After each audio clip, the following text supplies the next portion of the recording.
What's up, everybody? Welcome to another episode of Lucas Live. My name is Lucas Tyndale. Excited to be here with you guys once again. I have some great guests in the building. You know I got great guests, right?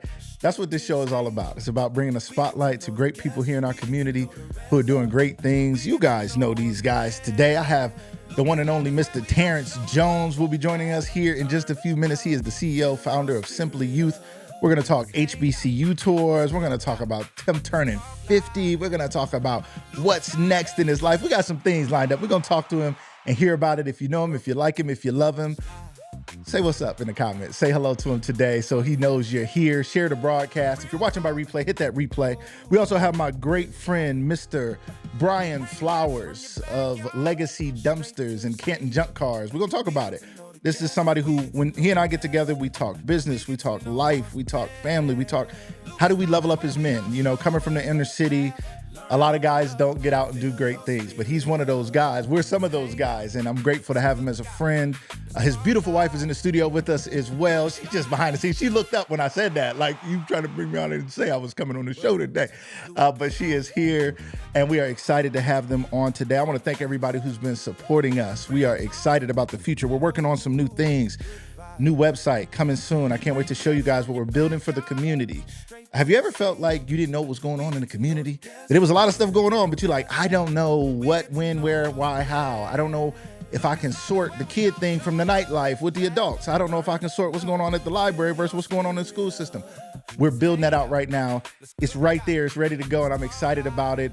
We're looking for some advertisers. If you're interested in getting your business out there in front of more people, you know we're here. You know people know us. You know people love us. You know we care about this community. And it's not just us. It's because we're bringing on the people that people care about. So that brings the eyes and the attention, which can bring the eyes and the attention to your business. So we appreciate you guys so much who have continued to work with us. We've already kicked off the week with some great guests. We had Miss Jen Gentile. Her last name has changed. I called her Jennifer Boyard because that's what I knew her as, Jenny Can. I've known her for many, many years, but she has recently gotten married, and I'm so happy for her. And she is Jen Gentile. And I'm so grateful for all the attention that she's gotten even since coming on the show. Everybody talking to me, talking about her. But that's what we want. We're going to bring the spotlight to everybody and continue to show all the great things and great people going on in the community. Again, make sure you share this broadcast. Tell somebody we are on. Lucas Live is on. Your favorite Uncle Terrance is on here this morning. He's coming on the show. And y'all ask y'all questions, man. If you want to, bother him or something, he mess with everybody and everybody mess with him. He ain't gonna answer your call though, or your text. It's gonna take about 4 to 5 business days, and he needs an AI secretary. We're gonna build one for him that can give automated Terrance responses to you that's just straight to the point, like shut up and go, or something like that. So we're gonna talk about it today, ladies and gentlemen. I'm excited to get going. Let's go, let's go, let's go. We're gonna bring him on now, our first guest of the day. He is, again, the founder, the CEO of Simply Youth. I got to ask him how many years it's been, because it's been a minute. I feel like, we went to his birthday party recently, and my wife is not the person who's like, she is definitely not the person like, I got to jump up and go to every party. My wife is much more like, let's stay at home. But Terrance sent an invite. Now, he sent her hers before he sent me mine. I just want y'all to know I was a little bit offended. Now, he's also known her longer, but I don't care about none of that, right? And already, as soon as he sent it, my wife was like, we're going. I was like, I want to go. That's wonderful. And we had to go show him some love because he's made such an impact on so many lives. Ladies and gentlemen, welcome to the show, Mr. Terrance Jones. How are you today, my friend? I am well. I'm well. You doing well? Let me get this mic, man. Take the mic, man. Put the mic up, man. Not at all. Okay. All right. I thought he was here to dance. Terrance, let's jump into it, man. Let's start by, first of all, let me say, you were one of the first people. You might have been the first person that ever came to my house and was on my show in my basement, sitting next to me, because it was a 10 by 10 room. And you sat there. You hit me about 32 times. If y'all know Terrance one of the people, he hit you every time he say something. My arm was black and blue for a few days. But do you remember that? I do remember the actual interview at the home, but I don't remember hitting you. Well, how does he not remember hitting me? Like, what is he talking about? He hits me, but he doesn't remember because he hits people so much. He's a little bit. But anyway, Jada says hello. She said, Mr. Him is in the building. Mr. Him is in the building. Good morning, Lori. Don't mind me jumping back and forth to say what's up to the people because they're happy that you're here. Good morning, Lori. Thank you. It's for Mentor Stark is in the building. So, Terrance, let's jump into it, my man. You turned 50 this year. How does that feel? I don't know how it Because feels. I'm not there yet. I'm not there yet. You know what I'm saying? So I don't know. It can feel like anything. How's it feel? I don't know. I mean, everything is, you know what? I kind of did a little bit, as some would say, a little bit over the top for my 50th. Mm-hmm. Oh, it was fun. It was a But time. there's a couple points out of that. Number one, it was a little personal to me, and I'll explain that briefly. But the other part is, whenever you're doing something for yourself, it's never too much. So anything that you self-fund, anything that you do to self-benefit, anything that you do to be able to self-help or self-improve, is never too much. Okay, I like that. But the personal aspect of it is, we were raised in a non-traditional environment as kids. So my mother had me as a teenager, and my grandmother ended up raising me. And but also we were raised around my cousins, who necessarily were not cousins. We were almost raised like brothers and sisters. And so it was just that close knit.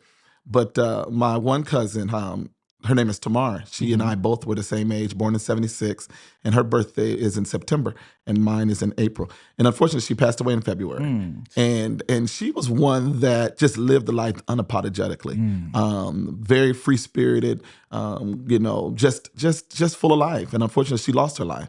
And I said, "Who am I? Someone who has been beyond blessed to celebrate me living to see 50." And however long I'm going to be on this earth, if we'll do it because you can, and why not? And so that's why. But yes, I feel great at 50. I don't know what's to come, but I'm just glad I made it. Listen, I am glad that you celebrated you, because you're somebody who is worthy of celebration, but you're not the kind of person who wants to celebrate. But you know what? Let me say this. I've had the pleasure of working with you on some stuff that we're going to get back to. You agree? I would agree. Okay, good. Because I was about to be like, listen, I don't want to put you out there and be like, we're going to finish this. Anyway, you're working on some things that are going to be great to your family, to your legacy, to who you are, that I think will be something that's lasting and impactful for many years to come. Your grandmother was a wise woman. Your grandmother was so wise until I've never met your grandmother, and your grandmother's words live in my head, and I welcome them.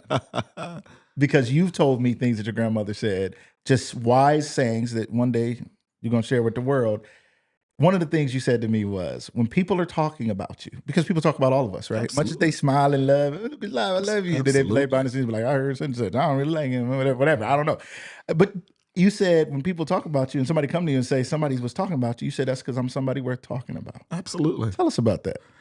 Well, there was a couple points to that. Like when I was a kid, I grew up, we were neighborhood based. So I grew up in the Gibbs area. And, and we really, every area thought, Allen thought they were all that. Washington thought they were all of that. Gibbs kids did. And the list goes on. Right. But I said all that to say, if something was going on down in the neighborhood or at the playground, I would run home and tell my granny, such and such said this about me, and such said this, and she corrected that one day, and she said, that's it. People can always talk. You can never stop people from talking, no matter what.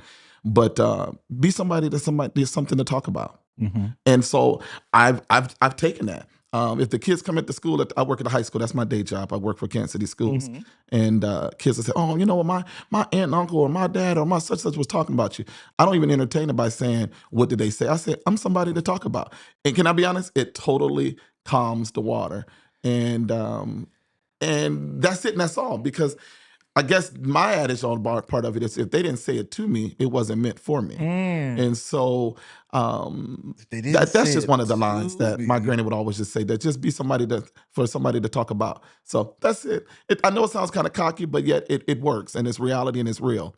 Listen, I don't think it's cocky at all. I think it's very freeing, because we can live a life of trying to please people. Absolutely. Who, number one, most people ain't pleased with themselves while they're talking about somebody else. That part. Number two, it doesn't matter, right? And one thing I do think about is the fact that most people, while they may talk about you in the moment, they have to go home and face their own reality. So you can spend as much time as you want trying to talk about me to make yourself feel better about something that didn't go right for me, or something you perceive, or something you don't like about something. And then you got to go home, and none of that pays your bills. None of that fixes your situation. None of that does anything. So when you really go home, you be like, well, I got to stop scrolling and scroll on into this house and see what I got going on in here for myself, and move on with life. So that was one of the most empowering things, especially as somebody who puts yourself out there, because the more people know you, the more opportunity you got for some mess. Gosh, yes, from everything, from your personal life to financial to professionally. Yeah, absolutely. And I'm okay with it. And I'm not afraid of no conversation. I mean, that. What's meant to be talked about, we will. What's not, I'm bold enough to say, I'd rather not discuss it or where it's not up for discussion. I love that. So yeah. Very empowering. Let's say good morning. There's a few more people. Zanita is here. Good morning. What's up, Ms. Zanita? Jaisha Lily, thank you so much for your love and support as always here on Lucas Live. Welcome, welcome. Truthfulness, truthfully. Webster, what's going on? That's good. TL, he said, Jada's just in here cheering. We appreciate you. Just don't go nowhere, Jada. Stay right there. She right there cheering you on. Always got your back. Good morning, Aunt Gloria. She is here. Good rainy morning. Good morning. Good morning. Good morning. I'm staying in the studio all day. I'm locking myself in. I'm not going out to face the rain. I'm not doing it at all. So let's talk a little bit about Simply Youth. Okay. First of all, tell us, for people who don't know, there may be people watching. We on LinkedIn. We everywhere. People out there may not know what Simply Youth does. So talk to the people about what it does and when was it established? When did you start this thing? So Simply Youth is a community-based nonprofit. And we provide out-of-school activities. So that means when school taking place, we don't have any activities. It's normally during the summer, it's during spring break, it's weekends and things of that nature. And the goal is to be able to provide out-of-school activities such as summer day camps, summer jobs, the college tour, the Martin Luther King talent show. All of that falls upon an umbrella of Simply Youth. But again, it's for youth, children and youth. We serve everywhere from kids to ages 5, even though people try to get their kids in at 4. And tell their kids that they're 5. They even potty train. They're like, go, Mr. Terrance. Yeah, like, tell them their kids, they 5 and they 4 because they're about to be 4.5. But anyway, we serve ages 5 all the way through college. So that is the semblance of it. But yeah, Simply Youth has been in business 15 years now. I love it. 15 years. That's amazing. So you guys do a college tour. We do. But you're not the only ones who do a college tour, Terrance. And that's no disrespect to anybody else who does a college tour. There's people from here who do college tours. There's people in every state who take kids on college tours. College tours is not a thing that's never been done. You guys do it on the HBCU side. But tell us what's different about Simply Youth's college tour. Well, I think the college tour for me is a little bit personal because, again, I didn't start under the auspice of a nonprofit. When I came back, I went to Grambling State University, and I was only able to complete 2 years because my granny who raised me had a stroke. And so I withdrew and came home. Yep, sure did. Somebody who thought enough of me to raise this kid, this big kid, this little big head kid in 1976. Who am I not to come back and take care of who took care of me and trained me and positioned me and empowered me, and I could keep going on and on and on, disciplined me. I did it without any regrets. Matter of fact, I would do it all over again. But with that being said, when I went to Grambling, man, I'm talking about in the country of Louisiana. But people don't know that. I didn't know that. Yeah, and most colleges are located in small towns because they bring that economic development piece and increase economics and also traffic and things of that nature. Like Mount is and Alliance. But if you start looking at like Green, OU, they're all in this in no man's land. And so Grambling is the same thing. So went there, and what an experience. Learning about my own people, the fact of being out of state. But it was an experience that I wanted everybody to know or to be able to have that opportunity. And so that was a catalyst for me. So when I returned home, I didn't want to let go of that. I actually I started the college tour the year after because I'm like, you know what? Everybody needs this. So I was like, no, it was 3 years. My apologies. 3 years after. So did your granny pass during that time? You came home to care for her. You know what? No, she did not pass at the time because my first year doing the tour, she was around. Okay. She was around my first year doing the tour. I'm glad you came home and nursed her back to health. And she had no understanding of that. Like, what are you doing? You're talking about getting a bus and taking people's kids out of state. Let me tell you something right now. She had no understanding. Ladies and gentlemen, let me say this to the camera. I still have no understanding. I be trying to leave my own kids, and I be like, I don't know if they should all come because some of them acting up. Oh gosh, yeah. Taking a bunch of kids. I worked in early childhood for many years, and I worked with kids for I love kids, youth, church, youth, all of it. Love, still to this day. Working with youth is one of the most, kids come out in Centennial Plaza and have recess out here every day. And to most people, that would be noise. To me, it's like the most joyous sound ever. I love it, love it. But to get on a bus, especially with a bunch of teenagers, them all want to be touching on each other, looking at each other, can't wait to get out the house. Teenagers? Absolutely. What are you talking about? Absolutely. So yeah, she had no understanding of, but that's all part of the experience. That's a part of college. All that you will experience at your next level in life if you leave home. Yes. And if you don't, you'll still find a way. And so I always always tell people I strongly encourage the kid to go.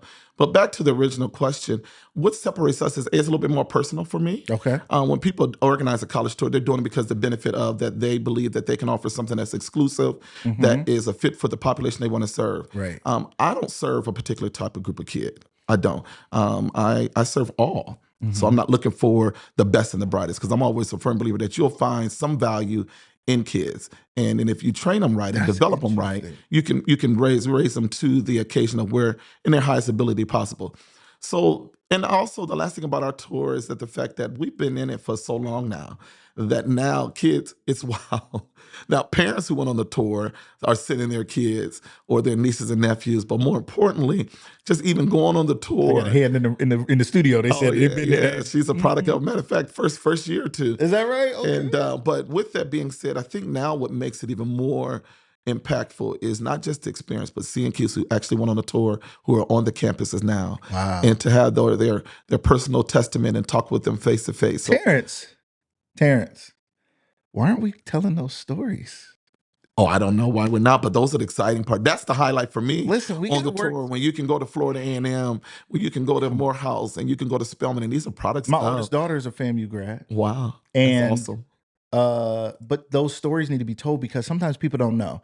It's, yeah, you can go on the college tour, or you take my kid on a college tour. I could take some days off or whatever it is, not knowing that the impact is real. Absolutely. These students are getting exposure to things that they actually, some of them actually end up taking on and doing. That's a big deal. I mean, that shows the success. That shows that it's working. That shows that the dollars and the time and the dedication and all of that is actually coming into something. And we had our first stop was North Carolina this year. We went to North Carolina A&T, and a student was there. I already knew about that student being there, but when North Carolina Central, I did not know. And so she had caught up with the group. And the kid's like, why are you being so dramatic? Like, because I was super geeked, because this is a kid who was a straight introvert. I would have never thought. And I remember her going on a tour, her mother forcing her to go. And by God, I said, why didn't you tell me? So you are right. And not only was it a high, but it was just impactful. And just to hear her story, and that she's majoring in nursing, and that the fact that the tours would open her up to do something bigger. And that's the whole purpose of the tour, is to expose you to know what the options are. I want kids to be able to get the HBCU experience, but it may not be a fit, and you may not be able to afford it. But more importantly, you can say that I've had the opportunity to be able to be on the campus of one, and I know that they're available. Because as I remind people, there was a time when we were not welcome in PWIs. But now that what is a PWI? Oh yeah, I'm talking. You talking at college? I mean, I know. I don't know. The same thing with HBCU, but PWI is a predominantly white institution. Okay. And I remind people of that. At one point we were not welcome. That was the only option. Yeah, if you could get to a college. Yeah, if you get to a college, it would actually be an HBCU. Right. And so when people frown upon it, I said, now I get it. That that the big schools and the PWIs open up doors for you, but there was at a point where they wouldn't even open their door for you. And anything that looked like you. And so I say that. I say it because I want people to know that. And now people understand our value as a people, that Black folks and African Americans. Do they? I don't. Well. And I'm asking. I mean, I don't want to get caught up in that debate, but I will tell you that. You to. No, I'm just kidding. Well, because I can go there, and I'm scared of. But we live in a tough time right now. I'd say it's getting oddly backwards. Don't get me started about just flying. But whether they want to accept it or not, they know it. Yes. Yeah, they know it or not. Okay, that's a good point. Whether they say it or not. Absolutely. There's a reason. There's a reason, and this is not. Of course, it's not everybody, but there's a reason to push for a supremacy of a thing. The need to be supreme is because you feel threatened by something. Absolutely. I don't have this. I don't push supremacy with the dog in the house or the cat. I know who I am. They know who I am. I run this. I feed you. This is what it is, and we can have a cohesive relationship because it's nothing. But when you see someone as a threat, you often then have to either push them down or pick yourself up or both. And it's an unfortunate thing. And I'm not that is not necessarily the majority of people, but there's enough of them, and it's serious. Anyway. But Lucas, and I want to prime on that we're not going to stem away from this. At the end of the day, what we're saying, if it don't apply to you, then it shouldn't affect you. I said it with a caveat, as though not. So I just want to say that someone, if there's offended, it's because it must fit somewhere. Because at the end of the day, all people.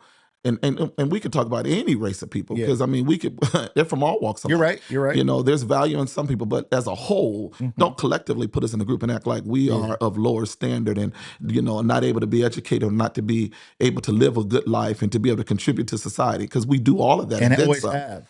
Yes, And we then do. some. And then some. And And then then some. some. Yep, a lot of us get stuck because we were never taught how to do anything more than what we know.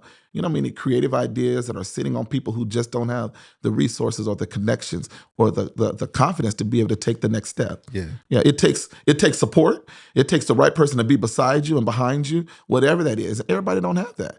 But my point to you is so many times we, particularly African American, we're always the lowest on the totem pole when it comes to anything that deals with success. So Yeah. not that I'm turning this in a race, but I just No. want to prove that point about PWIs. At one point they didn't, but now look at their teams, whether it be football, volleyball, basketball, track, The things that are bringing in the flag most football, absolutely money into those universities. Absolutely, yeah. So Fascinating. you see that in DEI athletics. They did. It's Okay, kinda we're done weird. with that. It's We're kinda done with weird. that. They We're didn't done with separate that. that out. We're They done didn't with separate. that. We're done with That's that. We're it. done with that. Let's talk a little bit about what's going on in the schools right now. Ooh, You work in the schools. I do. And those of us who don't know. I think sometimes we look at it from an outside. I know it. To me, I think it's kind of scary out there. Like it's got to be tough. Kids are different. They're staring at their phones. They're being. I think there's a lot of aggression because they watch reality shows and everybody's sitting at the table like they're best friends and they throwing drinks in each other's face and fighting and all of this. And then the value of education. I don't know if people or parents or who. It's a lot going on. People ain't even always going to school. So talk to us a little bit about what you're seeing right now. So I've let me say, I'm a product of Kansas City schools. Yes. I went to Gibbs Elementary from Hartford, from there to McKinley, and came out in class in 1994. So I'm a Kansas City school diehard. Yes, sir. Me too. I know the products that we put out, and I've seen the success stories. Yeah. And but at the end of the day, Kansas City schools is definitely a place of choice. So I say all that to say. What do you mean by that? Well, right now, the way we're going, our schools will now go back to neighborhood schools. We'll be kindergarten through 6 in the fall. So now all of our elementary buildings will be back to kindergarten 6. Yeah. So now when you live in a certain Is that area, a good thing or a bad thing? It's like, all right, here we go. It's like drink coffee, don't drink coffee. Have a glass of wine, don't have a glass of wine. It's gonna kill you. It's gonna help you. We're gonna have neighborhood schools. We're not gonna have neighborhood schools. We're gonna split up the schools. Does any of it make sense, or is it all just a financial thing? Like, what's the deal? well, it is a financial thing, Okay. and so at the end of the day, we don't have the capacity to transport Lucas from one side of town to Fair. the next, and so we need to they have him better at walk. we need to have him Get in on that walking bike. distance, like it was. That's real. Absolutely. Yeah. And if a parent chooses to send their kid to another school, they would just be responsible for the burden it on them. transportation. Absolutely. Interesting. So they do have that choice. Our middle schools are schools of choice, and then even at the high school level, when they're in high school, they have a choice. And so we have a choice of McKinley and the early college program, which is an addition to McKinley. People think they're two separate things. They're just in two separate buildings. Say that again. So the McKinley and the early college is McKinley. Oh, Yeah. I like how you say that. I Because do. nobody I say- thinks about that. They do not. And it's okay. Okay. Because that's one of the exclusive parts of McKinley. Yeah. Yeah, but early college is a program of McKinley. And then we have Choices High School. Now you either choose to go there or you make choices that sent you there. Why are you laughing? That is a great, Yeah. that's a great way It's to the put it. truth. Listen, you had a choice, but now you don't have a choice. Yeah, The you don't- choices, oh, your yeah, yeah, choices yeah. have led to do it. Yeah, you got a choice. Yeah. Choices. You You got a can choice choose to to go keep there eating. because one thing about early college, since it is a competency based and it's a little bit of a different model than traditional high school, you can graduate early. Yes. So if you're somebody that come in as a freshman and your kid is maybe have no interest in going through the pathways of high school to get in and get out, they can get in and get out of there. I didn't know Honestly. that. Oh yeah, and that's the part that people don't know. Okay. So again, Choices High School is that you made the choice to go there. Okay. But then we have another population that have made some choices Some poor choices that have forced them to go there. that have put them there. They did not fit into the traditional environment, whether it be credit deficiency or excessive suspensions and their poor attendance. But thank God we have it. If we didn't, who else would educate them? Because every Right. kid need at least a basic education.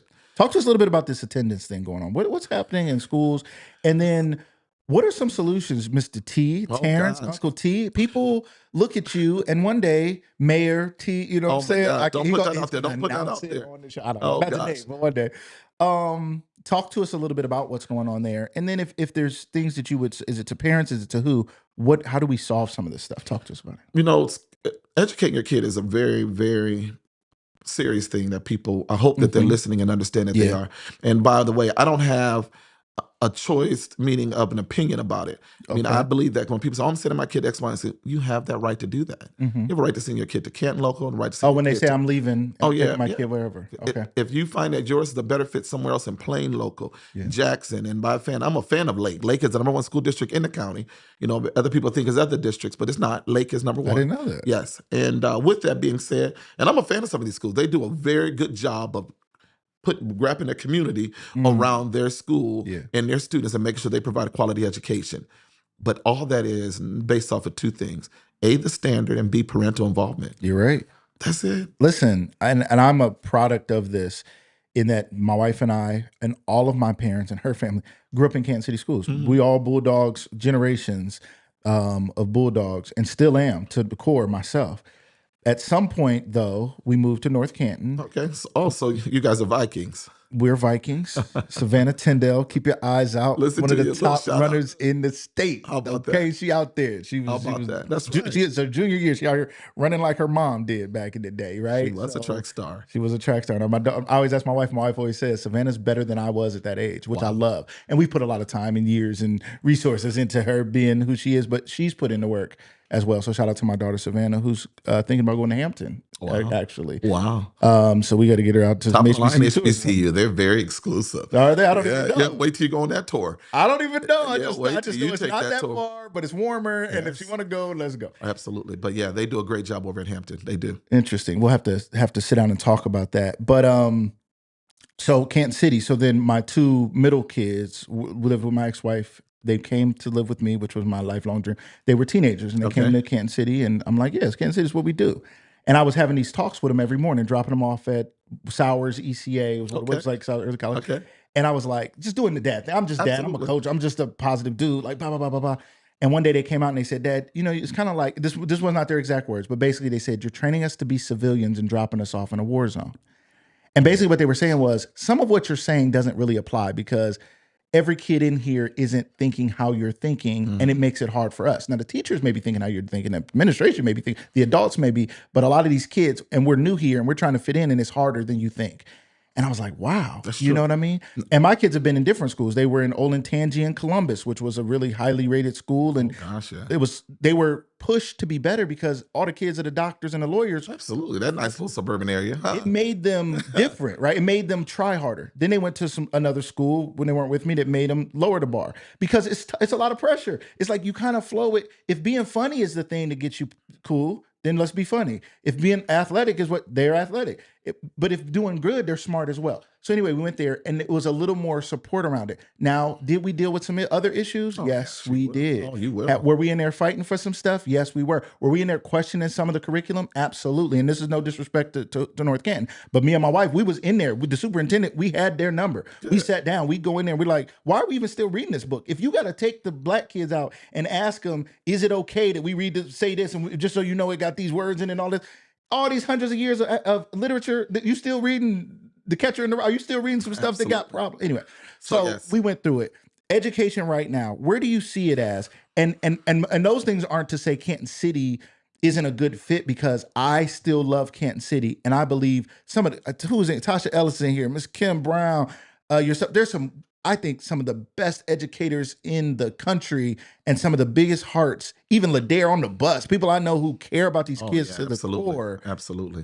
Talk to us a little bit about Canton City, but then talk to us about Canton City and any other district. What do we need to do as a community, and what do parents need to do?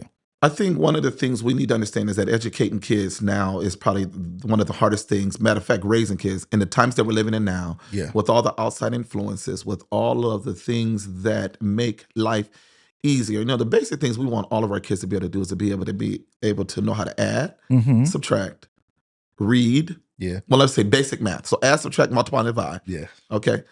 Read, and to be critical thinkers. I love that. And so you can't do that with AI. Yeah. You know, you can't do that if everything you do, you have access to the internet. And so now it becomes very hard to educate kids. Point. And so on top of that, don't get in the mix of that they play video games or they have all these other distractions where we're not forcing them to read a book. We're not forcing them to be able to address their weaknesses. And so I guess the thing I want to focus in is that education is going to be what people make it. And so whether it be Canton City or whether it be any other district. And so again, some areas are able to do it because they are small and they have a community that they can wrap their arms around it. Yes. We are the largest district in the county. Didn't know that. And that we educate the largest number of kids. Didn't know that. And again, and given the fact that we're the largest and we're public school, we are tied to charter schools and private schools, whether it be according to state law, that we are required to transport those kids who live in the city to those schools because they made the choice to either A, get a voucher, or B, to go to those schools. Yeah. And again, you made the choice. You're fine. What works for you? Yeah. But I said all that to say is make sure that parents are involved in their education. Too many parents are dropping their kids off and thinking that that's it and that's all. No, teachers are there to provide instruction and support, but you have to be the driver.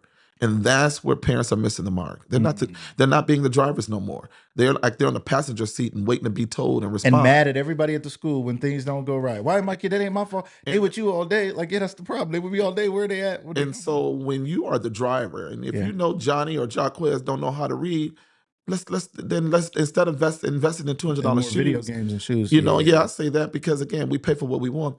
Invest them into a reading program. Find a way to meet them where they're at. But more importantly, parents has got to start taking the driver's seat. And then lastly, those outside influences. Yeah. It's okay to take phones. When I was raising my nephews who stayed at the house, oh man, they'll tell you in a minute. You took them phones, huh? Man, Lapeer was a star basketball player, and progress reports came out. Let him get it. I used to tell them C's are for average people, and we have too many of those. D's are for dummies, and F's are for failures. And I'm not feeding none of the above. Ooh. I know I'm a little radical, but it worked for my house. It worked for you. It worked for my house. And then whenever he did come with a CDF, I said, clearly you need some more help. So put your phone up.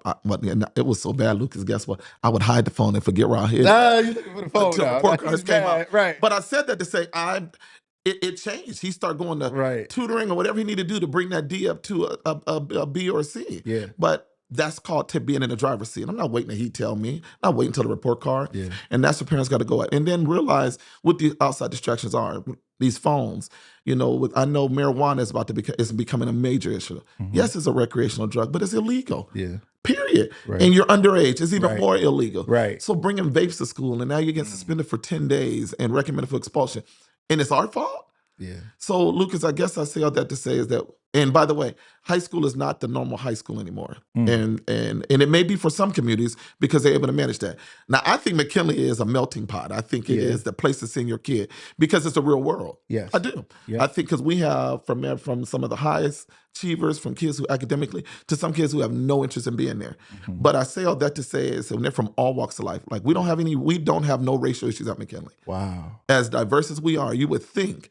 But we do not. Interesting. None. I can tell you that you can pull the suspension, and none of that. We don't have that. I did not. Now again, and we have kids who identify as transgender. We have kids who the Hispanic population is high. But yeah, we got it all at McKinley. But I say all that to say, I think it's a great place because why not throw your kid in an environment that is real before you send them off to college and somewhere else. And because what we can offer, we are partnered with Stark State or Kent State, and they can actually take college courses if they meet the requirements and won't even have to be at the school most of the time, their junior or senior year. Incredible. So my point is the choices are there. Yeah. We are going to do our part to educate kids, but parents got to stay in the driver's seat and stay informed and more importantly, know what's information that's available and to make sure that they're there. Attendance is an issue. You can't learn if you're not there. Right. So parents, get in the driver's seat. I love it. I love it. I love it. Terrance, we got to wrap this up with you. We have another guest, Mr. Brian Flowers. It's all family here, and the Flowers family is in the building. This was a family reunion in here this morning. Absolutely. We had a good time. Absolutely. We got to take some pictures and stuff. Citizens for SARTA is in the building. They said, hey, TL, the absolute best. Shout out to Citizens for SARTA. Y'all vote for issue 4 out there. That's right. Ladies and gentlemen, let's keep these buses going. You guys don't know how many of them kids and youth have to get on that bus to get back and forth from practices and things. And when they get their first job and their parents are working and they can't get back and forth, these things are critical services that we can easily take for granted because you're not on the bus today doesn't mean someone you know and love isn't or won't be tomorrow because you never know what might happen. So shout out to SARTA, Citizens for SARTA right now, representing issue 4 next Tuesday, May 5th. Let's go vote. I know it's not November, and so you're not used to voting when it's not November because it's only November when we vote. But if we don't vote for local issues, we are leaving ourselves vulnerable to so many outside things that could harm our community. Let's protect ourselves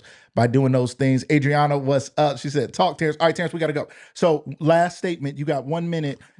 Tell them how they can connect with you, Simply Youth. What do you want them to know in your closing thought? I guess my closing thought is that I'm not new to this work. I'm true to it. Okay. Lastly, that we're here to serve kids. That's it, and that's all. We're preparing for our summer programming. So again, summer job information is coming out soon.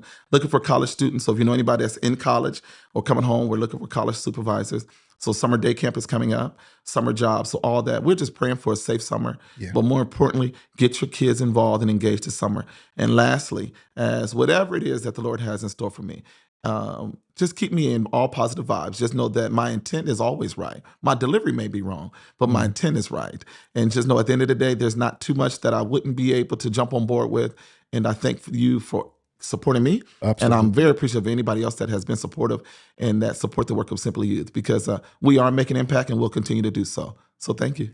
Thank you so much, ladies and gentlemen. Hit those hearts, hit those shares. If you missed the beginning of the interview, when we're done today, go back and watch it. Listen to it while you're at work, whatever you're doing. Listen to it, watch it, hit those hearts, hit those likes, whether you're on Facebook, YouTube, LinkedIn, on our Lucas Tyndale page, Lucas Live Media page, wherever you're at right now. We thank you guys for being here. We thank you guys for being on. Don't go anywhere. Terrance is just going to stay right here in the studio, too. He's not going to go any further. I might make him come back on and say something. We're going to switch seats right now. Thank you so much. Mr. Brian Flowers is about to join us, ladies and gentlemen. Stay right here. You might have a junk car in your garage that you like, man, I didn't know I could get some money for that, and we're going to help you out. You might have some cleaning that you need to do. We had Jenny Can on the other day, and she talked about cleaning up the houses and things like that. Well, I had a pool table in my basement that I had to go because my wife decided to turn it into her whole production studio, and since she's so wonderful, we just tore down the pool table, but it had all these big slate slats and all this stuff. Called my man like, man, what do we do? He's like, I got you. We're going to make it happen, okay? And then my wife was like,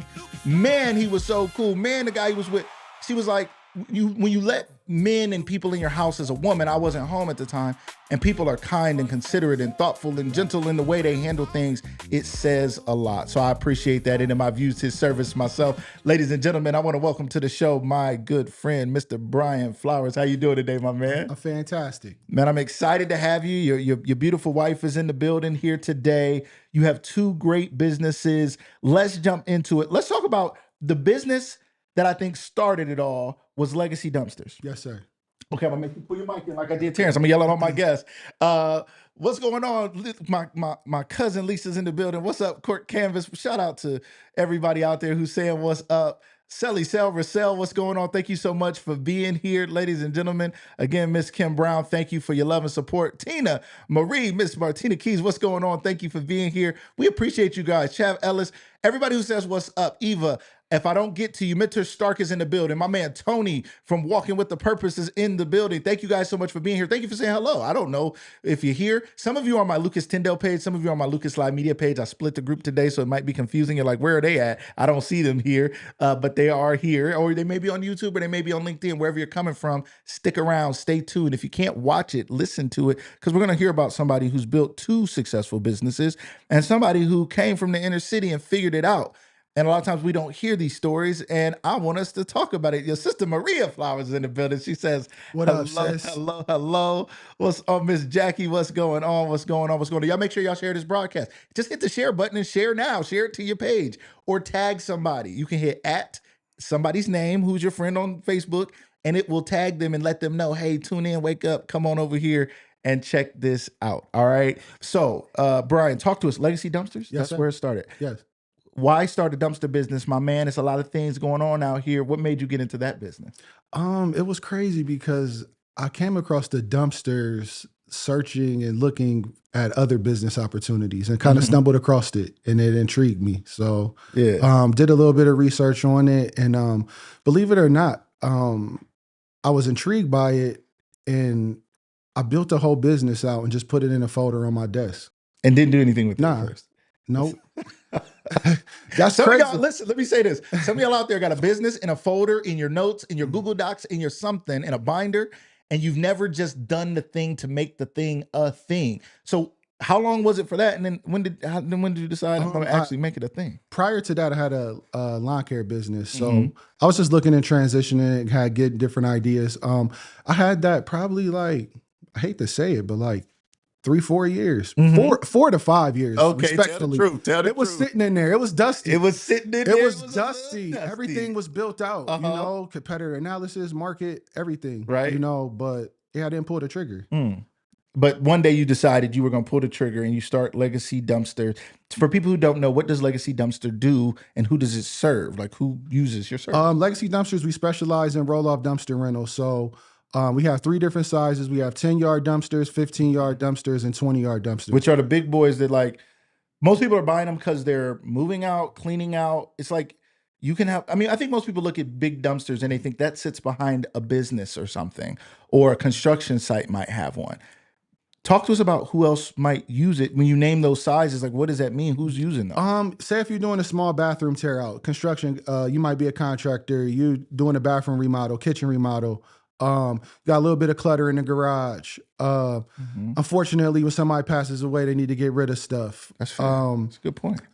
Pretty much, we service residential and commercial, small commercial. We don't do anything heavy like concrete or demo of buildings of that stuff, but we also do roofs. So roofing season is in right now. So you're doing a small roof or any type of construction, we're the person to call. I love that. So they reach out to you guys at Legacy Dumpster and they say, we're cleaning out the garage, we're cleaning out the basement, or unfortunately, Granny passed.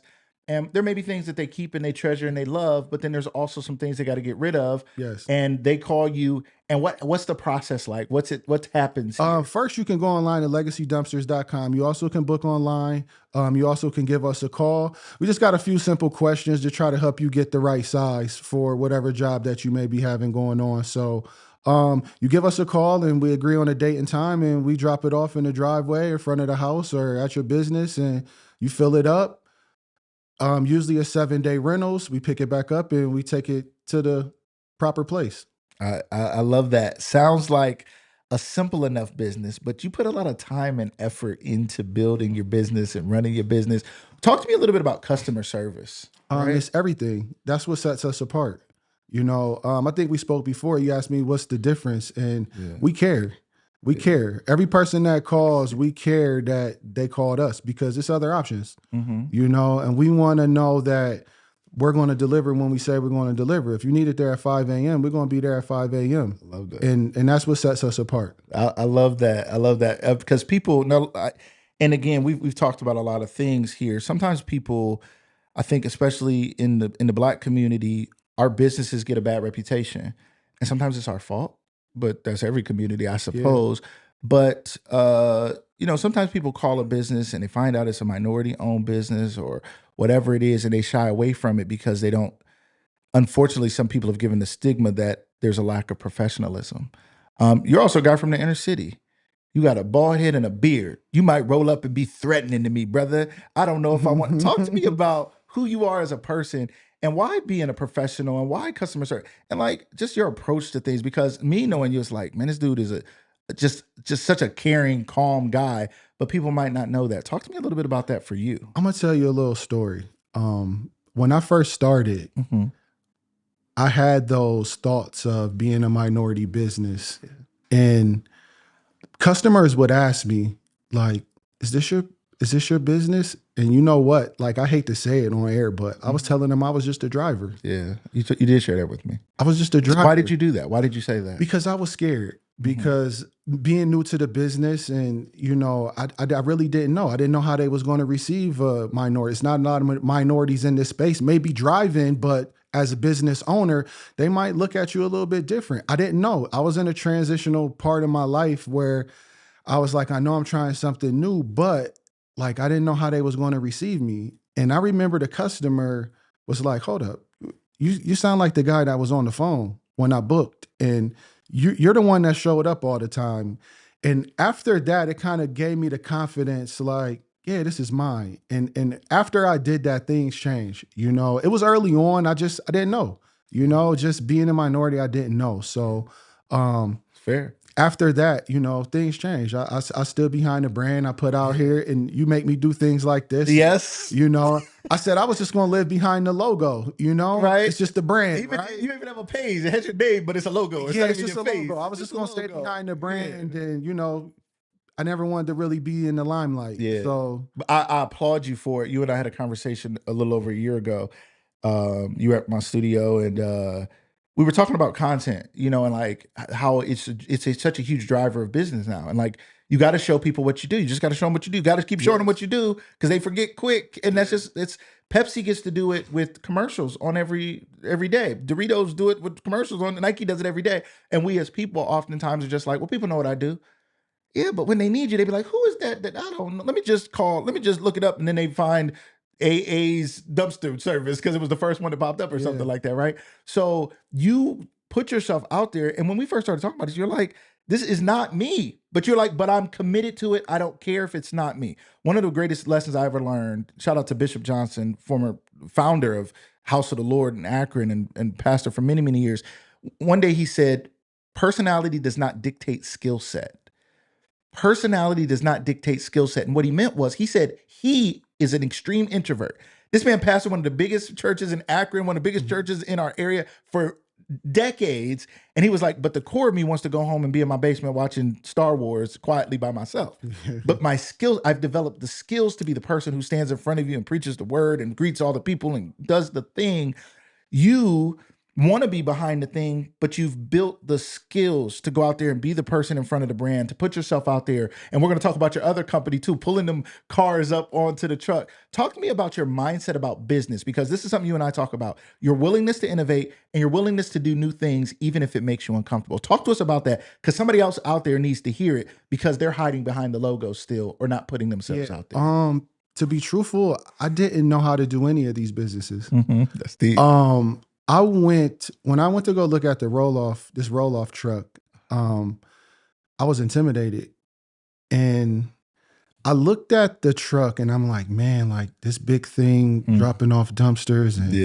And believe it or not, my wife will tell you, she's here. I can't back up. I can't back up. What you mean? You can't back the truck up? I can't back up. I can't back a car up, but I back this truck up every day. Are you serious? Honest to God. Right here to God right now. My dad couldn't back up. I couldn't back up. Like I struggle. So I'm dealing with all this.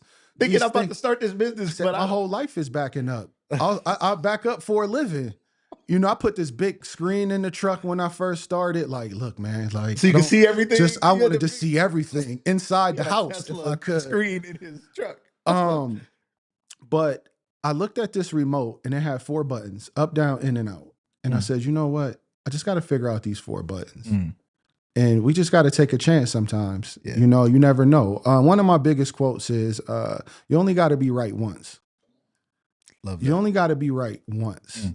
So I was like, if this is that time, I'm going to take this leap. I love it. And you've continued to learn and grow and innovate. Again, that's one of the things I admire about you, because you and I can talk about things. We talked about Gary Vee's book, Day Trading Attention, years ago. Nobody else was talking about that. A lot of people aren't reading Gary Vee's Day Trading Attention, where you need to be putting yourself out there on social media. And then you're probably reading it thinking, I definitely don't want to do this. Yeah. Right? It made me uncomfortable a little bit, but you know, I'm a nerd for real.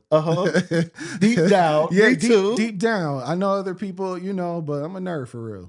I am as well. Talk to me a little bit about your background, Brian. You come from the inner city, and it's funny because I later put you together, you and your sister Maria. I actually lived over on the northwest side of town. Nothing fancy, just a house over there. But we had like a 2-car garage. We had 2 cars. They weren't the fanciest, but we had them.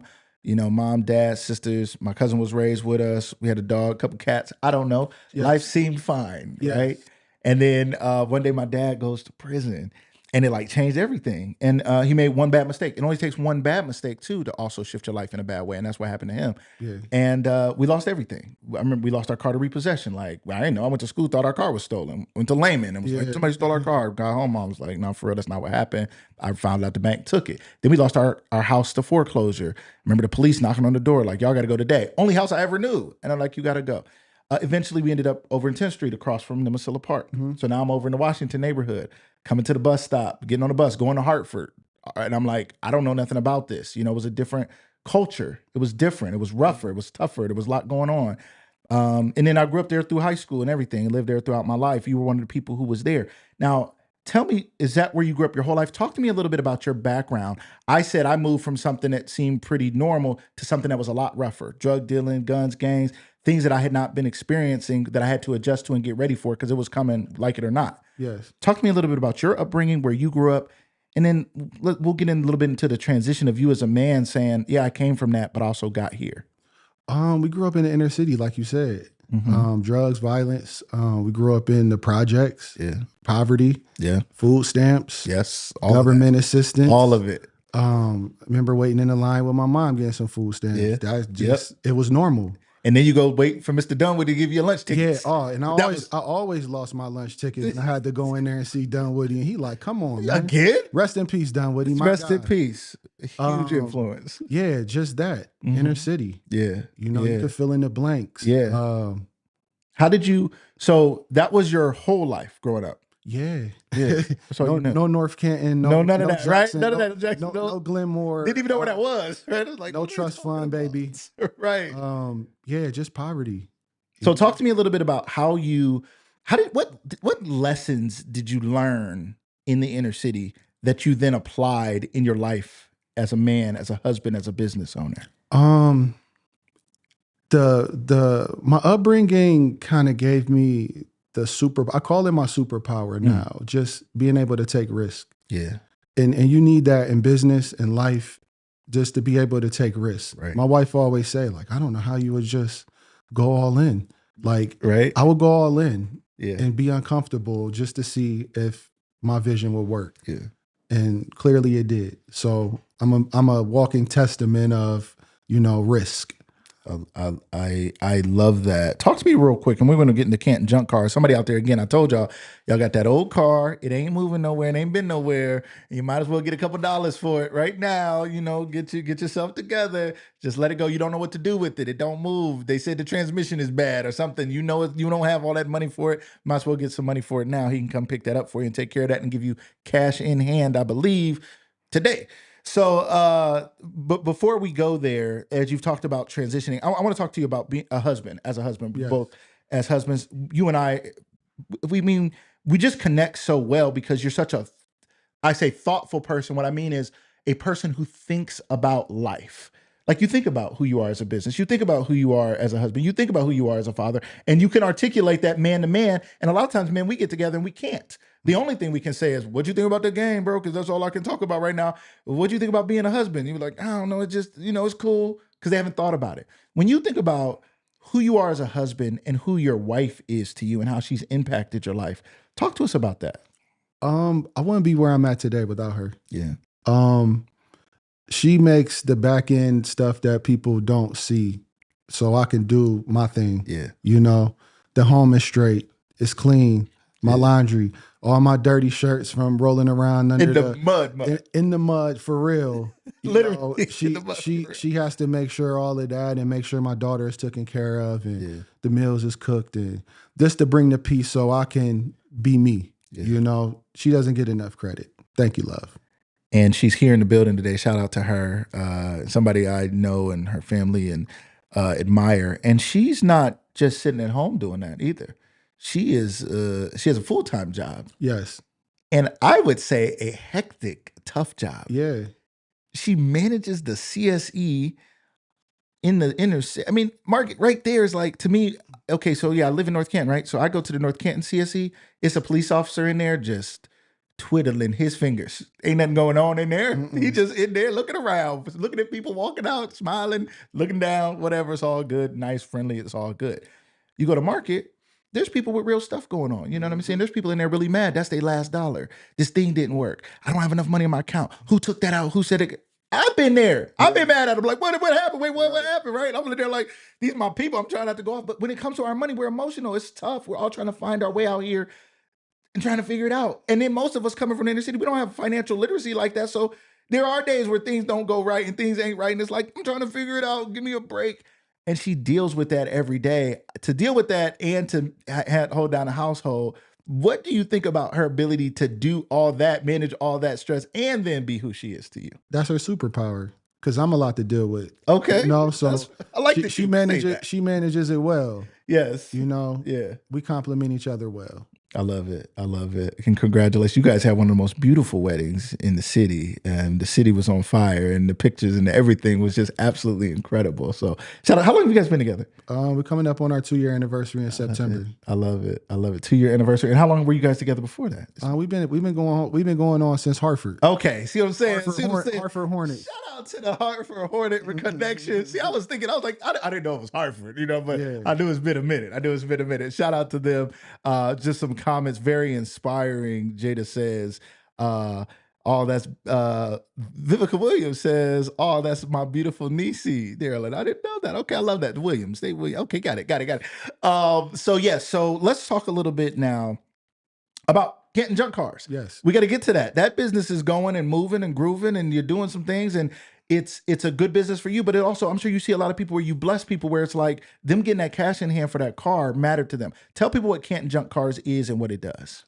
Canton Junk Cars, we just specialize in buying junk vehicles. So if you have any car that's irreparable or you don't care to get it repaired, it's just pretty much essentially specializing in end-of-life vehicles. So if you unsure... Wait. It sounds like your car is on hospice. Yeah, if your car is on hospice... Yeah, we'll make it comfortable. We're going to make it comfortable for your car to transition to the junkyard, and we're going to take it away in the ambulance. Yes. Okay? Yes. So if you have a car, just give us a call. We can we come tow it. The tow is free, and we offer you cash for it. All we require is that you have a clear title for the vehicle. Yep. For people who don't know what that is, what is a clear title? Just showing proof of ownership of the vehicle. We can't just we get a lot of calls every day about, do we accept cars for no titles? We have to have a title. So just proof of ownership. So you're not taking it to the chop shop. You can't owe payments and scrap a car. So you have to show proof of ownership with ID. I never even thought about that. Yeah. Somebody could be owning on a car and trying to junk it, and they're still making payments. Absolutely. And you roll up, you'd be wrong. Absolutely would be in the wrong. Wow, I never thought about that. So clear title meaning the car is paid off. Maybe your uncle, somebody gave it to you or whatever it is, but it's nobody owes anybody anything. Nope. And you have the title. What if you don't have the title in your drawer? You can't find it. Where can people go get their title? You can go down to the title agency and file for a lost title. Couple bucks, get your title. And they'll give it to you. People do it often because they might have had the car 10, 15 years. Like, I got a title, but we ain't found it yet. So you can go down to the title office and it's not take hard. care of that for 10, 20 bucks. I think that's important for people to know, because I think sometimes there's barriers to people pulling the trigger on a thing. They're like, I've been looking for this title. I've been meaning to call him. Somebody out there, he's your guy. You already have thought of it. You're like, I've heard of Canton Junk Cars. I've seen him before. I've seen him, he's on social media showing it. And you're like, I'm going to use him, but I got to find that title. And when I find that title, I'll do it. You can get another title, okay? And at least call him, reach out to him, and let him help you figure it out if it works, right? But you need a clean, clear title, not hard to do, and you want to take care of that so you can get that cash. And if you know somebody out there right now who you've been going over there and you're like, that car been sitting there on bricks for about 27 years in that backyard. I know that was your great-great-granddaddy's car, but it's time to do something with it, and they can get cash in hand that day. Is that right? Absolutely. I love that. Canton Junk Cars, ladies and gentlemen. For people who want to reach out to you, how can they get a hold of you? Legacy Dumpsters, you can call us at 330-639-5943, or you also can book online at legacydumpsters.com. Canton Junk Cars, you can go to cantonjunkcars.com and get a quote. So you can go on our website, put in your year, make, and model, get that information, and we can get you a fast quote. Or you can give us a call directly at 330-956-CARS.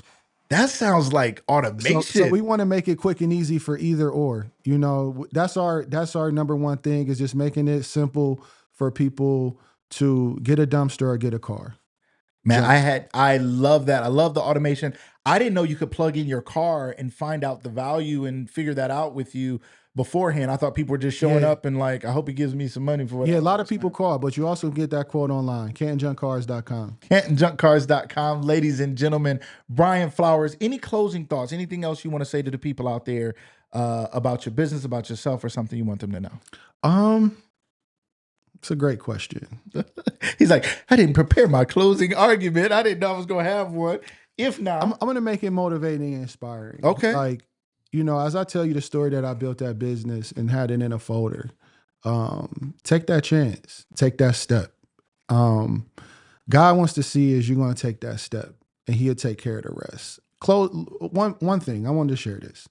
So when I first started Legacy Dumpsters, it was probably the first month. And I remember going down in my home office and getting this pen and paper. And I'm like, man, I'm going to figure out this business. I'm going to figure out how to get this phone to ring. And I sat down with a pen and a piece of paper. And God said, don't grab the wheel. Mm. And that was the first time like I heard clearly, like, I got this. Don't grab the wheel. And I got up. Now, the old me would have like, yeah, okay, let me start writing down. I'm going to work on marketing. I'm going to do some reels. I'm going to post on Facebook. I got up and I left. And I haven't worried about anything since. Wow. So all glory to God. Wow. What an inspiring story. Somebody out there who's watching, who's listening, you have a business idea. There's no greater time than now to get started, to start writing it down, to start praying and asking God for direction in it, to move forward, because things are changing fast. You and I talked about AI today and some of the positives of it, but there's also some dangers and some threats, even just around people not realizing that the things it can do now. We talked about things even like the ability to answer calls or answer emails or do things like that. Well, those were somebody's jobs before. And while we could say, I don't think anybody should have the AI answering the emails and doing the thing, most of us, when we have a question from a business, we want to answer as fast as possible. Absolutely. Even the automation of being able to go online and find out how much money I can get for my car. If I can do it in the middle of the night and I don't have to wait for your business hours, I appreciate that. Yeah, people right? call all hours of the night. My wife be like, "Who is that?" Like, Right. they want the junk of cars, junk of Volvo. Right. They got a Volvo. They got to get rid of, and they stressed out. They got bills due tomorrow. Right. Absolutely. So I love that. I think that's extremely inspiring. I think you're extremely inspiring. I think you're very deep and insightful, ladies and gentlemen. If you're not following him, follow him. He's not somebody who's boisterous. He's not somebody who's ever bragging. But if you take the time to get to know him, extremely inspiring, and somebody who's actually out here doing the thing and showing you can do it from wherever you come from. Brian, thank you so much for being my guest. Thank you for having me, today. Lucas. I appreciate it. Thank you so much. All right, ladies and gentlemen, that was another episode of Lucas Live. Thank you guys so much for being here with us, wherever you came from. Again, if you were watching this by replay, hit that. Tell us it was replay. A phenomenal job of the guest today. Came on, shared, open, honest, real talk. That's what we want to do. We want to come out. We want to hang out. We want to talk live. We want it to be a comfortable conversation where people can come share things openly. And you guys can learn more about these great people in your community, ladies and gentlemen. Thank you so much for your love and support. If you would like to advertise with us, please reach out to me. We have some advertising spots that are opening up. As all these people are watching and watching the replay and watching the reels and watching the content, it's a great opportunity for you to put your business beside ours. We thank you guys so much for being here. Everybody have a great day.